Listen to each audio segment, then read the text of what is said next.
सभी को नमस्कार, मेरा नाम अभिषेक है और आप देख रहे हैं बेसिक साइंस फॉर इंजीनियरिंग की क्लास आपके एएलपी यानी लोको पायलट और टेक्नीशियन के लिए या फिर जहाँ पर भी बेसिक साइंस इंजीनियरिंग आपसे पूछा जाता है, वहाँ इस क्लास का इम्पोर्टेंस बन जाएगा। आइए शुरुआत करते हैं। पीछे की क्लासेस को अगर आप देखते हुए नहीं आ रहे हैं, तो उनको देखते हुए आइए ताकि आपकी एक अच्छी समझ विकसित हो जाएगी। जिसके बाद अगर आप पढ़ते हैं, तो आपको अच्छा भी लगेगा और समझ भी आएगा और आप क्वेश्चंस बना पाएँगे एग्ज़ाम्स में। तो चलिए, पीछे की क्लासेस में हम रियल गैस को पढ़े थे, साथ ही साथ वैन डर वाल इक्वेशंस को भी देखा था हमने। तो अब उसके आगे चलते हैं। अब आज के टॉपिक है हमारा ग्राहम्स लॉ ऑफ डिफ्यूज़न। याद रखिएगा, आज हम पढ़ने जा रहे हैं ग्राहम्स लॉ ऑफ डिफ्यूज़न को। अब ये होता क्या है, ये भी जान लीजिए। तो देखिए, ग्राहम्स लॉ ऑफ डिफ्यूज़न क्या कहता है कि मान लीजिए कि मेरे पास 2 गैसेज़ हैं। आई होप सब कुछ विज़िबल है। हाँ, ठीक है। अब अगर हम मान लेते हैं कि ग्राहम्स लॉ ऑफ डिफ्यूज़न बोलता क्या है, तो ये कहता है कि अगर मेरे पास 2 गैसेज़ हैं, अब गैस कौन-कौन सा है? ए और बी है। अब अगर हम इस की डेंसिटीज़ की बात करें, तो डेंसिटीज़ मेरा कितना है? एक के पास रो है और दूसरा का जो डेंसिटी है वो रो डैश है और डेंसिटी होता क्या है? मास पर यूनिट वॉल्यूम होता है। अब ये गैस ए और बी है, डेंसिटीज़ ए है। कितने प्रेशर पे? तो मान लिया कि जो प्रेशर लग रहा है यहाँ पर, वो प्रेशर कितना है? कैपिटल पी मान लेते हैं हम, ठीक है? तो जो मेरे पास आरएमएस वेलोसिटी होगा ए और बी के लिए, यानी कि हम वी आरएमएस कितना निकाल सकते हैं? तो ये हम बता चुके हैं आपको कि ये कितना होता है, 3p बाई रो के बराबर होता है। उसी तरह से अगर हम दूसरे वाले के लिए, ये किसके लिए है? फॉर गैस ए है। और अगर हम उसी तरह से वी आरएमएस निकालते हैं, इसके लिए फॉर गैस बी के लिए, तो हम कितना लिखेंगे? ये हो जाएगा मेरे पास root under 3p by rho dash, क्योंकि हमने प्रेशर दोनों का कितना लिया है? पी ही लिया है, तो इसलिए 3p बाई रो डैश हो जाएगा। अब जो रेट ऑफ डिफ्यूज़न है, ध्यान से समझिएगा कि जो आपका रेट ऑफ डिफ्यूज़न होता है, यानी कि ग्राहम्स लॉ के मुताबिक जो आपका रेट ऑफ डिफ्यूज़न होता है, वो डायरेक्टली प्रोपोर्शनल होता है किसके? तो आरएमएस वेलोसिटी के। बस यही याद रखना है आपको कि जो रेट ऑफ डिफ्यूज़न होता है, वो डायरेक्टली प्रोपोर्शनल होता है किसके? आरएमएस वेलोसिटी के।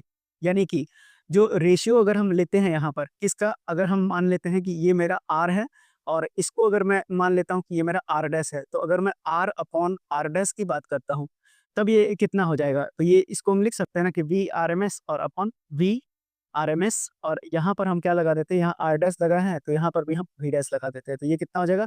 वी डैश आरएमएस हो जाएगा। तो अब इस इक्वेशन को सीधा हम यहाँ पर सब्स्टिट्यूट कर देंगे, तो जो हमारे पास पी से पी है वो कैंसल आउट हो जाएगा, तो मेरे पास बचेगा क्या? तो ये जो नीचे वाला पोर्शन है ये ऊपर चला जाएगा, तो ये कितना हो जाएगा? रो डैश अपॉन रो के बराबर हो जाएगा। तो यही आपका क्या बोलता है? यही आपका बोलता है ग्राहम्स लॉ ऑफ डिफ्यूज़न। काफ़ी इंपॉर्टेंट है। अब अगर इस लाइन को अगर मैं एक्सप्लेन करूँ कि ये क्या कह रहा है, अगर ये लाइन आप इस लाइन को समझिए कि ये कहना क्या चाहते हैं। ये कहना चाहते हैं कि जो रेट ऑफ डिफ्यूज़न है 2 गैसेज़ का, वो इन्वर्सली प्रोपोर्शनल होता है उनके स्क्वायर रूट के डेंसिटीज़ के, साथ ही साथ दिए गए टेम्परेचर और प्रेशर पे। तो इसी को हम लोग क्या बोलते हैं? इसी को हम लोग बोलते हैं Graham Graham's law of diffusion. ये भी बात आपको याद हो गई होगी।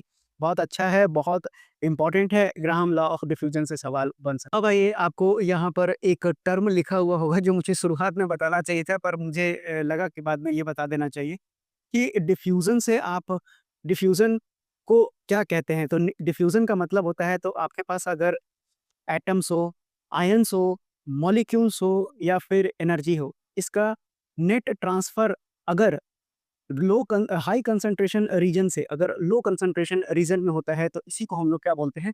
डिफ्यूजन बोलते हैं। एग्जांपल के तौर पे भी समझा लेते हैं। मान लीजिए कॉपर सल्फेट भी छोड़िए, डाई ले लीजिए। पानी को डाई में आप मिक्स करते हैं, तो जिसका कंसंट्रेशन ज़्यादा होगा वो लोअर कंसंट्रेशन की ओर जाएगा और आपस में घुल मिल के क्या हो जाएगा? एक इक्विलिब्रियम कंडीशन को अचीव कर लेगा। यानी कि लोअर कंसंट्रेशन के बराबर अगर हायर वाला आ जाता है, तो उसके बाद क्या आ जाएगा? एक इक्विलिब्रियम की कंडीशन आ जाएगी। इसी को हम लोग क्या बोलते हैं? डिफ्यूजन बोलते हैं।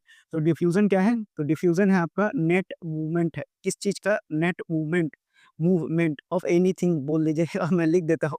एटम्स भी हो सकता है यहाँ पर, आयन्स भी हो सकता है आपके पास, मॉलिक्यूल्स, तो यहाँ पर तो स्पेसिफिकली मॉलिक्यूल्स की बात हो जा रही है। एनर्जी की भी बात करें, दिख रहा है ना? नहीं, ये बिल्कुल नहीं दिखाई पड़ रहा है। ठीक है, मैं इसको फिर से लिख देता हूँ कि डिफ्यूज़न आपका क्या है? तो डिफ्यूज़न आपका होता है नेट मूवमेंट ऑफ एनीथिंग। तो नेट मूवमेंट ऑफ, ब्रैकेट में कर लीजिए, एटम्स हो गया, उसी तरह आयन्स हो गया, उसी तरह मॉलिक्यूल्स हो गया, और यहाँ पर हम मॉलिक्यूल्स की ही बात कर रहे हैं। मॉलिक्यूल्स हो गया, उसके बाद एनर्जी हो गया। ठीक है, कहाँ से कहाँ तक? फ्रॉम हायर कंसंट्रेशन रीजन से, हायर कंसंट्रेशन रीजन से कहाँ तक? लोअर कंसंट्रेशन में, region to lower concentration region. तो लोअर कंसंट्रेशन रीजन तक जाएगा, कब तक? जब तक कि इक्विलिब्रियम कंडीशन को वो अचीव नहीं कर लेता। तो इसको हम लोग क्या बोलते हैं? डिफ्यूजन। और ये पूरा प्रक्रिया क्या कहलाता है आपका? ग्राहम लॉ ऑफ डिफ्यूजन, जो ये बताता है कि जो आपका आरएमएस वैल्यू होता है गैस का, दो गैसेस की बात करें तो वो डायरेक्टली प्रोपोर्शनल होता है उसके स्क्वायर रूट ऑफ डेंसिटीज के। ये भी बात याद रखिएगा। आइए बढ़ते हैं आगे। मैंने बहुत सारी चीज़ें आपको पढ़ा दी हैं। अब उससे संबंधित मैं आपको डायरेक्टली फ़ॉर्मूला भी लिख देता हूँ, ताकि आपको एक स्पेस मिल जाएगा, उसको पढ़ने के लिए आप अपनी कॉपी में नोट कर लेंगे और उसको बार-बार पढ़ेंगे, याद करेंगे तो आपके लिए अच्छा रहेगा।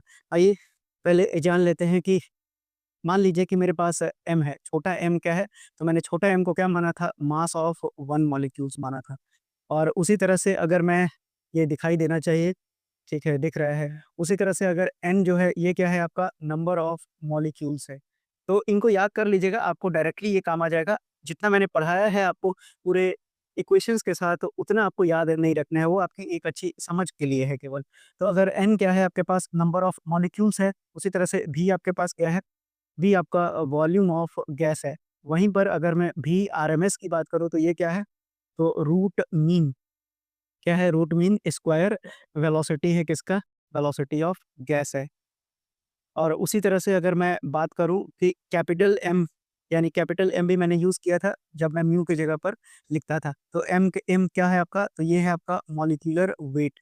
क्या है आपके पास? ये हो गया आपके पास molecular weight of the gas है ये। अब उसी तरह से अब आपको क्या देखना है कि अब अगर मेरे पास P प्रेशर है, लिख देता हूँ भई। तो अब P क्या है आपके पास? कैपिटल P हर जगह मैंने क्या बता रखा है? तो कैपिटल P प्रेशर है, किसका? प्रेशर ऑफ द गैस है। और साथ ही साथ कैपिटल ई मान लेते हैं, हम हर जगह काइनेटिक एनर्जी लिए हैं, अब ई लिख देते हैं सीधा, ताकि याद करने में आपको सुविधा हो जाए। तो अब अगर मैं ई को लिख देता हूँ आपको, क्योंकि ई क्या है आपका? काइनेटिक एनर्जी है, किसका? Per unit volume of gas, per unit volume of gas. क्योंकि यहाँ वॉल्यूम ही लेंगे ना, क्योंकि गैस है तो गैस वॉल्यूम में ही एग्जिस्ट करेगा। तो देखिए, सबसे पहला जो आपका पास जो सबसे पहला फ़ॉर्मूला आएगा आपके पास, वो लिख देता हूँ मैं, कि अगर मैं बोलता हूँ कि जो प्रेशर होगा वो कितना होता है? तो 2/3 ई के बराबर होगा। ये सारे मैंने लिखा दिया है, एक बार आपको समराइज़ कराने की कोशिश कर रहा हूँ। तो अब इसके आगे बढ़ते हैं, तो ये आपका हो गया पहला फ़ॉर्मूला। तो इतनी सारी चीज़ें अगर आपने लिख ली हैं कॉपी में, तो अब आगे भी लिखते चलिए। तो अब ये जो प्रेशर है, अब ध्यान से समझिए कि मेरा हेडिंग क्या रहेगा, इसको लिखने से पहले लिख लीजिएगा कि प्रेशर ऑफ अ गैस। तो प्रेशर ऑफ अ गैस है क्या? तो जो भी प्रेशर एक्सर्ट किया जाता है गैस के द्वारा, किसके किसकी वजह से? तो कंटिन्यूअस बम्बार्डमेंट होता है किसका? प्रेशर ऑफ गैस मॉलिक्यूल्स का कंटेनर वॉल ऑफ कंटेनर पे। तो उसी की वजह से ये सारी की सारी रिजल्ट आपको देखने मिल रही हैं साइंटिफिक तरीके से।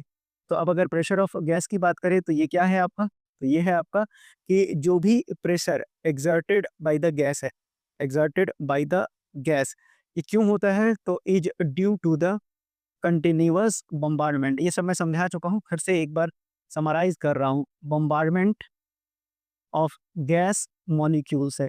किसके against? Gas molecules against the wall of container. तो अब अगर हम यहाँ पर एक फ़ॉर्मूला देखें, तो अब अगर मैं लिखूँ यहाँ, तो प्रेशर ऑफ गैस है। तो अब अगर मैं इसी फ़ॉर्मूले को थोड़ा-सा अलग करके लिखता हूँ, कैसे? तो अब अगर मैं बोलूँ कि मेरा जो प्रेशर ऑफ गैस है, प्रेशर ऑफ गैस, कौन-सा गैस के लिए? तो आइडियल गैस की अगर मैं बात करता हूँ तब की बात कर रहे हैं। तो अगर pressure due to an ideal gas की वजह से बात करूँ, तो ये कितना होता है आपका? तो P बराबर 1/3, और ये कितना होता है? mn upon v। सब कुछ मैंने लिख दिया है कि m क्या है, n क्या है, और इंटू v स्क्वायर आरएमएस। और ये बराबर किसका होता है? 1/3 रो v आरएमएस का स्क्वायर। तो ये कंबाइंड फ़ॉर्मूला है, याद रखिएगा। आइडियल गैस के प्रेशर निकालने से संबंधित आपसे सवाल पूछा जा सकता है। ज़्यादातर जो सवाल आता है ये इस वाले इक्वेशन पे पूछा जाता है, यानी डेंसिटी और वीआरएमएस वैल्यू दे दिया जाता है, आपसे डायरेक्टली पूछा जाएगा प्रेशर ऑफ आइडियल गैस बताइए, तो डायरेक्ट इस फ़ॉर्मूले को लगाइए और आंसर निकालिए। उसी तरह से अगर मैं बोलूँ कि अगर 1 मोल ऑफ गैस है और जो 1 मोल ऑफ गैस होता है, कैसी गैस की बात कर रहे हैं हम? तो आइडियल गैस की बात करें, तो ये कितना होता है? 1/3 m/v इंटू वी आरएमएस का स्क्वायर होता है। तो ये भी आपको याद रख सकते हैं। इस पर सवाल नहीं पूछा जाता है ज़्यादातर, लेकिन फिर भी याद कर लीजिए, पूछ देंगे तो क्या करिएगा, है ना? तो ये कुछ बातें थी, इम्पोर्टेंट बातें प्रेशर ऑफ गैस से संबंधित। अब काइनेटिक एनर्जी से कुछ बातें देखेंगे जो मैंने आपको पढ़ा रखा है। अब आइए अगले हेडिंग को देखिए, तो अगला हेडिंग आपके पास क्या रहेगा? ये रहेगा आपका kinetic energy of A gas and speed of gas molecules. क्या-क्या आपको पढ़ना है सिलेबस में, वो मैं लिख देता हूँ। कई जगह मैंने चूँकि बताना रहता है, तो इसलिए कई जगह पर कुछ एक्स्ट्रा चीज़ें बतानी पड़ती हैं। तो यानी कि जो सबसे पहला फ़ॉर्मूला आपको लिखना है, वो क्या है? कि जो आपका एवरेज काइनेटिक एनर्जी है ऑफ ट्रांसलेशन, है ना? पर मॉलिक्यूल, एक बार पर मॉलिक्यूल पे पढ़ना है, एक बार पर मोल पर भी पढ़ना है। पर मॉलिक्यूल ऑफ ए गैस कितना होता है आपका? तो ये होता है आपका ई की वैल्यू जो होती है, ये होता है आपको बोल्ट्ज़मैन कांस्टेंट के टर्म में 3/2 केटी, कल ही मैंने समझाया था। और उसी तरह से अब हम दूसरा देखेंगे क्या, कि जो एवरेज काइनेटिक एनर्जी है किसका, average kinetic energy of translation, यानी कि कन्वर्ट जो होता है पर मोल। अब ये कितना हो जाएगा? पर मोल ऑफ गैस की बात करेंगे। तो यहाँ पर क्या आ जाएगा? पर मोल आ गया, तो यहाँ पर आ जाएगा आपका यूनिवर्सल गैस कांस्टेंट, यानी ई की वैल्यू कितनी हो जाएगी? 3/2 आर टी। और आर शायद मैंने ऊपर नहीं लिखा था, इसलिए यहाँ लिख देता हूँ। आर क्या है? यूनिवर्सल गैस कांस्टेंट, जिसकी वैल्यू मैंने पहले ही आपको बता दी है। यूनिट भी इसका काफ़ी इंपॉर्टेंट है। अब उसी तरह से तीसरा वैल्यू क्या है? तो फॉर ए, अगर कोई गैस दिया हुआ है, फॉर अ गिवन गैस, जो आपका काइनेटिक एनर्जी होता है डायरेक्टली प्रोपोर्शनल होता है किसके? एब्सोल्यूट टेम्परेचर के। ये मैंने आपको करवा के रखा हुआ था। तो ये कितना होता है? ये होता है E1/T2। ये बराबर किसके होता है? T1/T2 के। ठीक है? तो ये सारी की सारी पॉइंट्स आपको याद रखना है। अब बढ़ते हैं इसके आगे। तो अगला पॉइंट आपका आरएमएस वैल्यू भी मैंने लिखा रखा है। तो अब अगर मैं लिखता हूँ आपके लिए कि चौथा जो पॉइंट आएगा आपका, वो क्या आएगा आपके पास? अगर मैं आरएमएस वेलोसिटी लिखता हूँ, RMS velocity of gas molecules, तो वो मैंने आपको कल बताया था। कितना होता है? ये होता है आपका Vrms की वैल्यू बनती है आपके पास √3 RT अपॉन कैपिटल M के बराबर, और यही कितना होता है? 3 P अपॉन रो होता है। अभी-अभी समझाया था आपको। तो ये भी याद कर लीजिए आप। अब जो है पाँचवा, तो अब आपका पाँचवा मैंने क्या समझा के रखा था, कि अब आपके पास और क्या बचा? आरएमएस होएगी आपके पास। अब जो है और डिफरेंट गैसेज़ लिख लीजिए, कि फॉर जो डिफरेंट गैसेज़ होता है, ठीक? ये क्या होता है कि Vrms डायरेक्टली नहीं, इनवर्सली प्रोपोर्शनल होता है आपके कैपिटल M के। और कैपिटल M मैंने आपको बता के रखा। कैपिटल M क्या होता है? तो molecular weight of the gas होता है। ये डिफरेंट गैसेज़ के लिए, अलग-अलग गैसेज़ के लिए होता है। लेकिन अगर आपके पास कोई गैस दिया हुआ है, यानी कि फॉर अ गिवन गैस, आपको मैंने बताया कि जो भी आरएमएस होता है वो डायरेक्टली प्रोपोर्शनल होता है किसके? √T के। टी क्या है? एब्सोल्यूट टेम्परेचर है। उसी तरह से अब ये हो गया छठा, अब ये आ जाएगा आपके पास सातवां। अब सातवां मैंने आपको क्या लिखा के रखा है? तो मैंने बताया कि जो बोल्ट्ज़मैन कांस्टेंट होता है, इसको भी याद कर लीजिएगा। बोल्ट्ज़मैन जो कांस्टेंट होता है, किसके बराबर होता है? K बराबर R/Na के होता है। अब R क्या है आपका? तो R है यूनिवर्सल गैस कांस्टेंट के, मतलब यूनिवर्सल गैस कांस्टेंट है। और के की वैल्यू भी मैंने कई बार बता रखा है कि 1.38 इंटू 10⁻³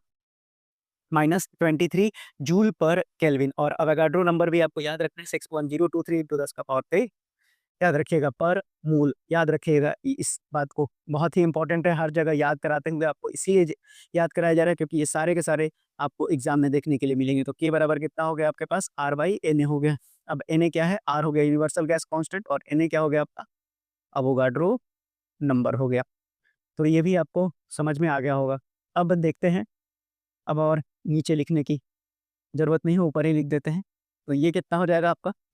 अब अगला जो है आठवां नंबर देखिए। आठवां नंबर क्या हो जाएगा कि आपका जो एवरेज स्पीड है, ठीक है? एवरेज स्पीड ऑफ जो मॉलिक्यूल्स ऑफ गैस है ना? तो वो कितना होता है? तो वी एवरेज कितना बताया था? तो √8 केटी अपॉन पाई इंटू एम बताया था। और यही कितना होता है? 8 आरटी अपॉन पाई एम के बराबर भी हो जाएगा। ठीक है? जब बोल्ट्ज़मैन कांस्टेंट के टर्म में पूछेगा और यूनिवर्सल गैस कांस्टेंट के टर्म में पूछेगा, दोनों अलग-अलग। तो ये भी बात अब याद रखिएगा। कैपिटल एम क्या होता है? तो molecular weight of the gas होता है। ये डिफरेंट गैसेस के लिए, अलग-अलग गैसेस के लिए होता है। लेकिन अगर आपके पास कोई गैस दिया हुआ है, यानी कि और गिवन गैस, आपको मैंने बताया कि जो भी आरएमएस होता है वो डायरेक्टली प्रोपोर्शनल होता है किसके, रूट अंडर टी के। टी क्या है, एब्सोल्यूट टेम्परेचर है। उसी तरह से अब ये हो गया छठा, अब ये आ जाएगा आपके पास सातवां। अब सातवां मैंने आपको क्या लिखा के रखा है, तो मैंने बताया है कि जो बोल्ट्जमैन कांस्टेंट होता है, इसको भी याद कर लीजिएगा। बोल्ट्जमैन जो कांस्टेंट होता है किसके बराबर होता है, के बराबर आर बाई एन ए के होता है। अब आर क्या है आपका, तो आर है यूनिवर्सल गैस कांस्टेंट के, मतलब यूनिवर्सल गैस कांस्टेंट है। और के की वैल्यू भी मैंने कई बार बता रखा है कि 1.38 इंटू 10⁻³ -23 जूल पर केल्विन। और अवोगाड्रो नंबर भी आपको याद रखना है, 6.023 इंटू 10⁻23 याद रखिएगा पर मूल। याद रखिएगा इस बात को, बहुत ही इंपॉर्टेंट है, हर जगह याद कराते हुए आपको इसीलिए याद कराया जा रहा है क्योंकि ये सारे के सारे आपको एग्जाम में देखने के लिए मिलेंगे। तो के बराबर कितना हो गया आपके पास, आर बाई एन ए हो गया। अब एन ए क्या है, आर हो गया यूनिवर्सल गैस कॉन्स्टेंट, और एन ए क्या हो गया आपका, अवोगाड्रो नंबर हो गया। तो ये भी आपको समझ में आ गया होगा। अब देखते हैं, अब और नीचे लिखने की जरूरत नहीं है, ऊपर ही लिख देते हैं। तो ये कितना हो जाएगा आपका। अब अगला जो है 8वां नंबर, देखिए 8वां नंबर क्या हो जाएगा कि आपका जो एवरेज स्पीड है, ठीक है, एवरेज स्पीड ऑफ जो मॉलिक्यूल्स ऑफ गैस है ना, तो वो कितना होता है, तो वी एवरेज कितना बताया था, तो रूट अंडर 8 के T upon pi into M बताया था। और यही कितना होता है, 8 R T upon pi M के बराबर भी हो जाएगा। ठीक है, जब बोल्ट्जमैन कांस्टेंट के टर्म में पूछेगा और यूनिवर्सल गैस कांस्टेंट के टर्म में पूछेगा, दोनों अलग अलग। तो ये भी बात अब याद रखिएगा। तो अब देखिए, अब अगला बढ़ते हैं। तो अगला जो है 8 हो गया, तो अगला बढ़ते हैं 9वां पे। अब जो है आपके पास मोस्ट प्रोबेबल स्पीड है। अब मोस्ट प्रोबेबल स्पीड मैंने बताया नहीं है, स्पीड ऑफ गैस मॉलिक्यूल्स। अब ये कितना होता है ये भी मैं बता देता हूँ, वैसे तो मैंने सबका निकाला है। अब मोस्ट प्रोबेबल स्पीड मैंने बताना शायद भूल गया हो, ठीक है।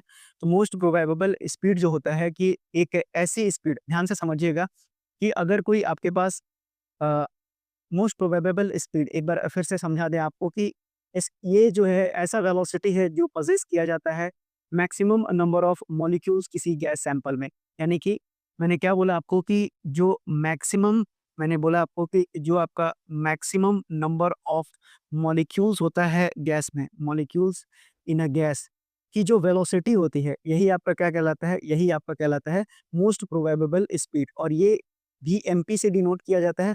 और इसकी वैल्यू कितनी होती है, 3 में से 1 घटा दीजिए, यानी कि 2 केटी अपॉन स्मॉल एम। और जब हम इसकी वैल्यू को सॉल्व करते हैं तो ये आपका आता है 376.4 मीटर पर सेकंड के बराबर। तो आपको सिर्फ ये वाला पॉइंट याद रखना है कि 376, क्योंकि आपसे एग्जाम में जो यहाँ पर सवाल पूछा जाता है वही मुझे बताना था। अब ये 2 केटी जो है root under 2 R T by M के बराबर भी हो सकता है, लेकिन यहाँ पर एम कैसा हो जाएगा, तो ये आपका कैपिटल एम हो जाएगा। ये भी बात याद रखिएगा। तो ये यूनिवर्सल गैस कांस्टेंट में टर्म हो गए। सवाल आपसे क्या बनता है, सवाल आपसे पूछा जाए कि आपके पास 3 वेलोसिटी है, वी आरएमएस, वी एवरेज और साथ ही साथ मोस्ट प्रोबेबल वेलोसिटी। तो पूछेगा कि इसमें सबसे ज़्यादा स्पीड किसका होता है। तो बाकी 2 का तो मैंने निकलवा के रखा हुआ है, 464 और एक 421 बताया था मैंने। तो अब तीसरा कितना आ गया है आपके पास, 376 आ गया है। तो याद रखिएगा कि यानी कि जो वी आरएमएस होता है वो सबसे ज़्यादा होता है, फिर उसके बाद कौन-सा आता है, वी एवरेज होता है, और फिर कौन-सा होता है, वी मोस्ट प्रोबेबल होता है। तो यही जो एक लाइन जो इम्पोर्टेंट है आपके एग्ज़ाम पर्सपेक्टिव से, वो ये वाला लाइन है। इसी को आपको याद रखना है। अब आइए एक पॉइंट आपको समझा दें जो आपको छूटा हुआ था, तो इस पॉइंट को लिख लीजिएगा नोट करके। ये नोट करके लिखिएगा, काफ़ी इम्पोर्टेंट पॉइंट है। क्या पॉइंट है कि जो आपके पास आरएमएस स्पीड होता है, ठीक है? जो भी आरएमएस स्पीड, यानी कि जो आरएमएस आरएमएस स्पीड होता है किसका? गैस मॉलिक्यूल्स का। ये डिपेंड नहीं करता है प्रेशर ऑफ गैस पे, ठीक है?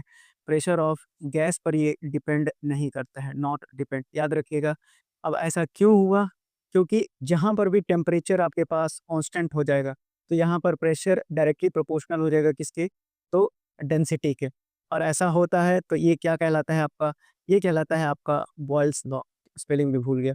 बॉयल्स लॉ बोलते हैं इसको, ठीक है?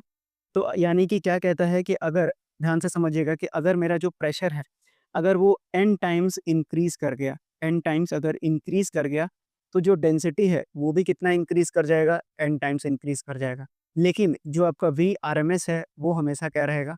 कांस्टेंट रहेगा, यानी इसकी वैल्यू फिक्स रहती है। इसीलिए वो लाइन लिखा गया कि VRMS greater than V average greater than VMP, यानी वो बदलता नहीं है। याद रखिएगा, ये इम्पोर्टेंट पॉइंट है। अब ये जानते और समझते हैं कि जो degree of freedom of gas, यानी कि जो हमारा अगला टॉपिक है, टॉपिक बोलते हैं, अगला जो टॉपिक है ये क्या है आपका, डिग्री ऑफ फ्रीडम है। अब डिग्री ऑफ फ्रीडम क्या होता है गैसेस के लिए, किसकी बात की जा रही है, तो फॉर गैसेस की बात की जा रही है।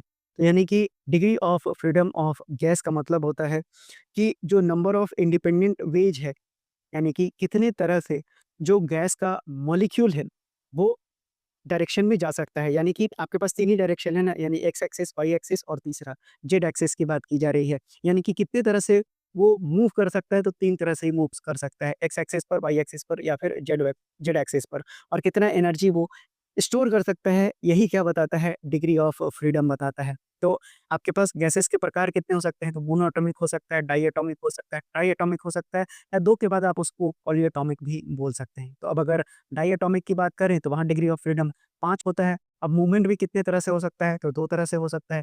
एक आपका हो सकता है ट्रांसलेशनल मूवमेंट हो सकता है, और दूसरा जो आपका मूवमेंट हो सकता है, वो हो सकता है रोटेशनल।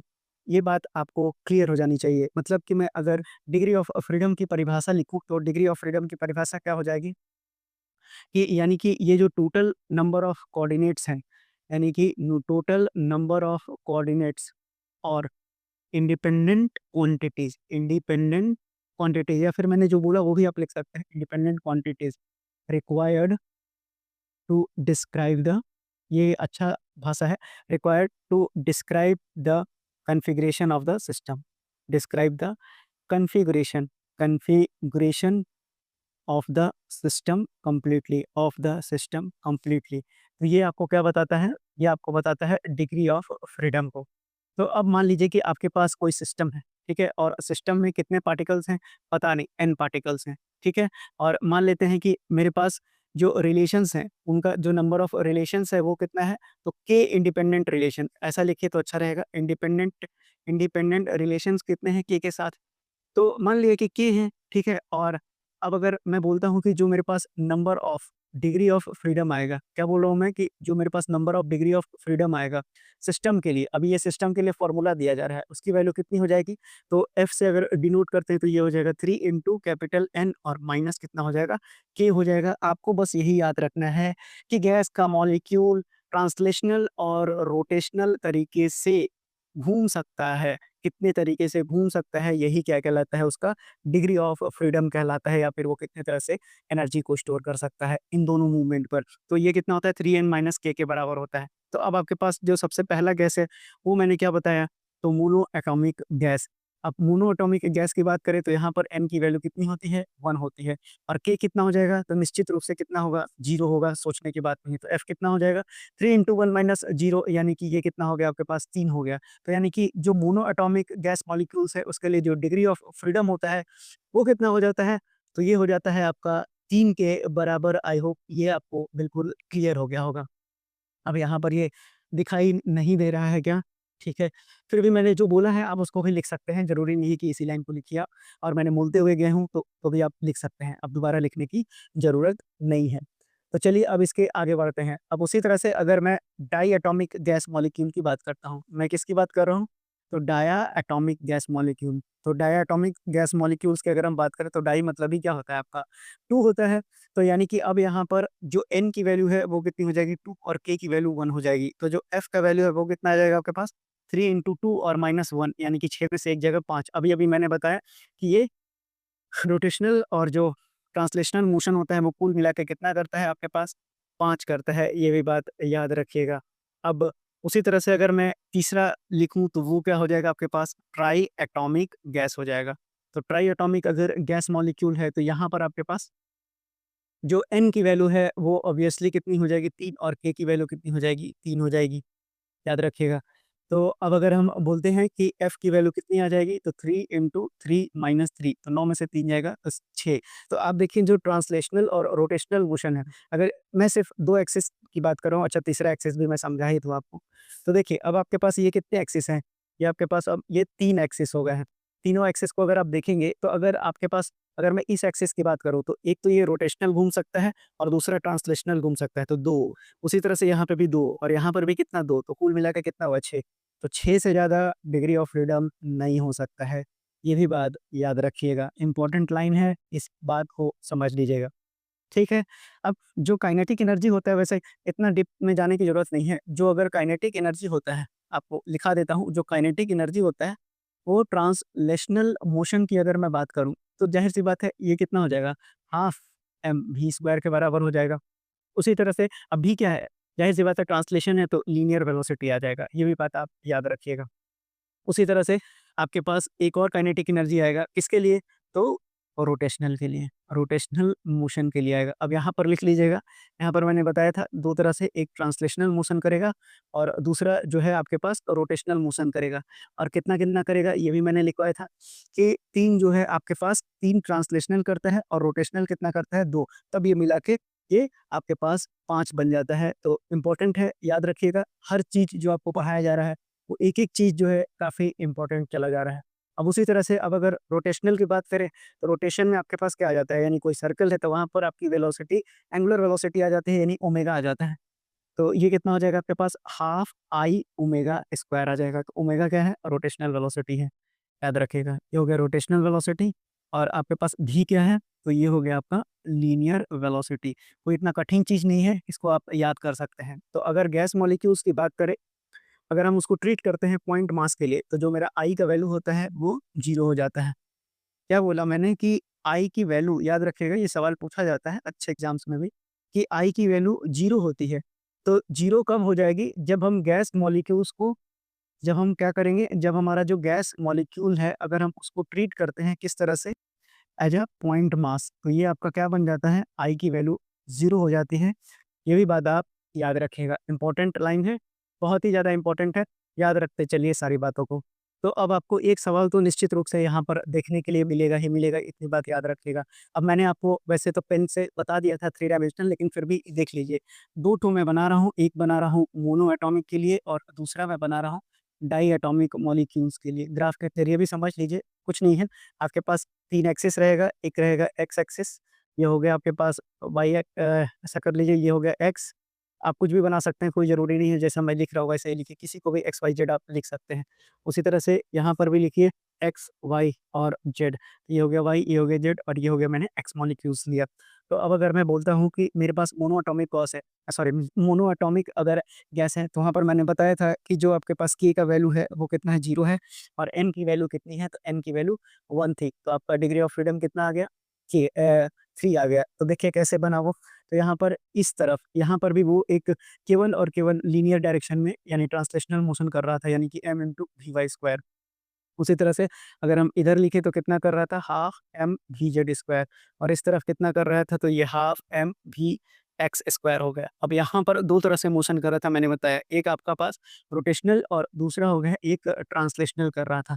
ये कितना हो जाएगा, half M V uh, V Y होगा यहाँ पर, ठीक है? तो वी वाई का स्क्वायर और रोटेशनल कितना करेगा, हाफ एम आई वाई का स्क्वायर।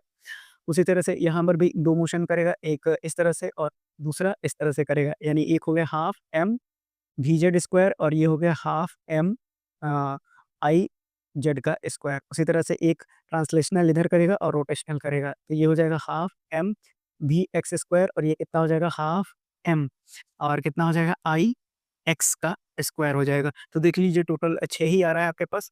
अब अगर एक डायरेक्शन लिए हैं आपने तो उसी को दर्शाने का कोशिश कीजिएगा। जैसे मैंने क्लॉकवाइज़ लिया है तो हर जगह क्लॉकवाइज़ दर्शाया है। आप एंटी क्लॉकवाइज़ लेंगे तो आप एंटी क्लॉकवाइज़ इसको दर्शाइएगा। तो आई होप ये भी आपको क्लियर हो गया होगा ग्राफ से भी जो मैं आपको समझाना चाहता था। तो सारी चीज़ें आपको अब याद हो गई होंगी, तो इसी तरह से आपको पढ़ना है। तो देखिए आज आपने जितने कुछ सीखा वो सारे के सारे आपके एग्ज़ाम के लिए बहुत ही ज़्यादा इम्पोर्टेंट थे, आपको हम बता दें। तो आज की क्लास यहीं तक रहेगी। अब मिलते हैं अगली क्लास में, तब तक के लिए पढ़ते रहिए, याद करते रहिए चीज़ों को ताकि आपको एग्ज़ाम में प्रॉब्लम ना हो। तो मिलते हैं अगली क्लास में, तब तक के लिए धन्यवाद।